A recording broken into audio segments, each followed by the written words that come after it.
Hello, and welcome to Day by Day True Crime Stories, the podcast where we explore a different crime or justice milestone from this day in history. I'm your host, Kona Gallagher, and today is August 28th. On this day in 2003, what seemed to be an ordinary pizza delivery in Erie, Pennsylvania, turned into a nightmare that ended with a man killed on live television when a bomb attached to his neck exploded.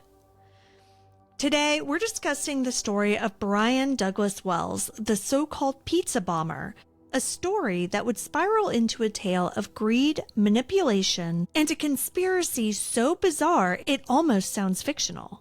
But it's not. Let's get started.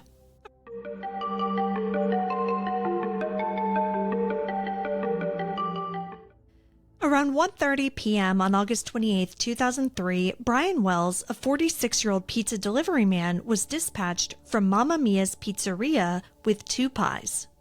The order had come from a payphone directing him to a remote dirt road by a TV transmission tower at the edge of Erie.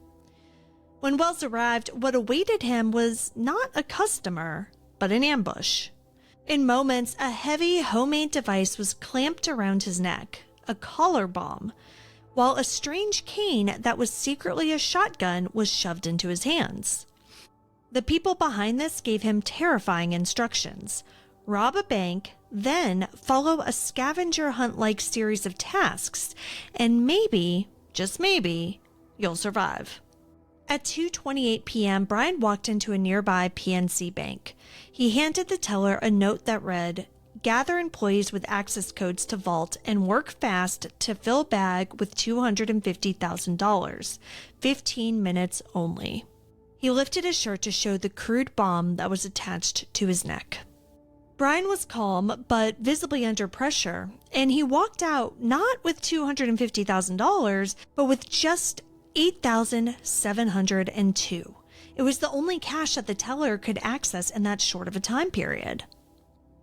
Witnesses later described his oddly deliberate pace, comparing it to a Charlie Chaplin-like walk.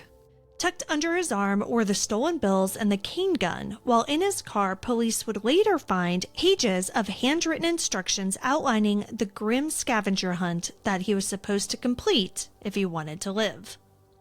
The notes left with Wells painted the robbery like a twisted puzzle. Each page was meticulously detailed, directing him first to a McDonald's sign where the next clue was taped under a flower pot, then to a roadside container, then to a jar beneath another sign.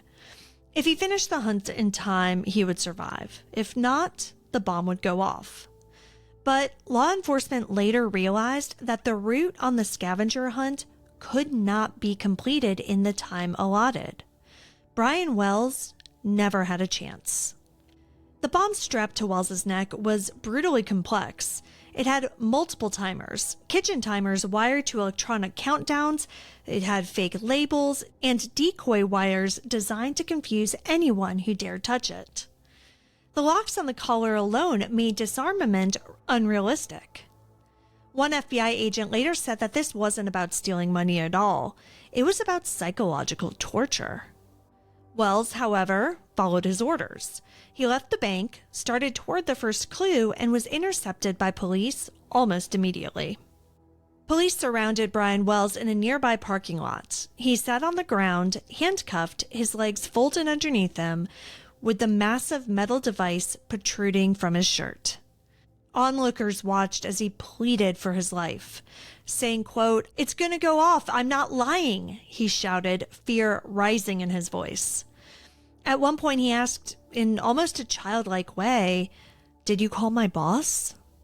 The local bomb squad was called, but Erie only had one full-time bomb technician and others were off duty. Precious minutes ticked by.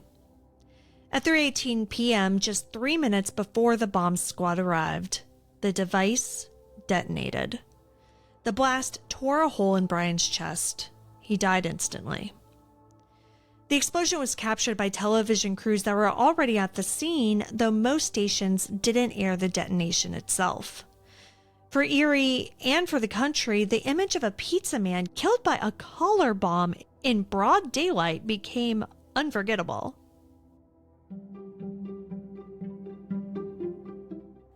At first glance, this whole thing seemed like an insane bank robbery gone wrong. But as investigators peeled back the layers, they uncovered a plot so tangled that it bordered on unbelievable.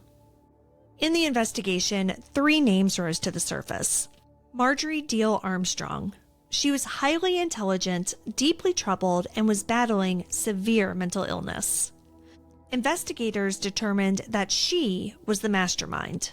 She wanted to use the money from the bank robbery to hire a hitman to kill her father so that she could get her inheritance early. She even supplied the egg timers that were used in the bomb. Kenneth Barnes was a friend of Marjorie's and her so-called fishing buddy. He agreed to help with the robbery, but later struck a deal with prosecutors and testified against her. William Rothstein was Marjorie's ex-boyfriend and a skilled handyman. Investigators believe that he's the one who actually built the bomb. In a bizarre twist, Rothstein later called police to report a dead body in his freezer, which led back to Marjorie. He died of cancer in 2004 before he could be charged in this crime.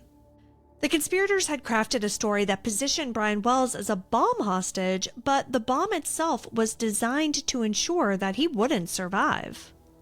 However, the FBI has said that Wells wasn't just a victim, that he was in on the plan.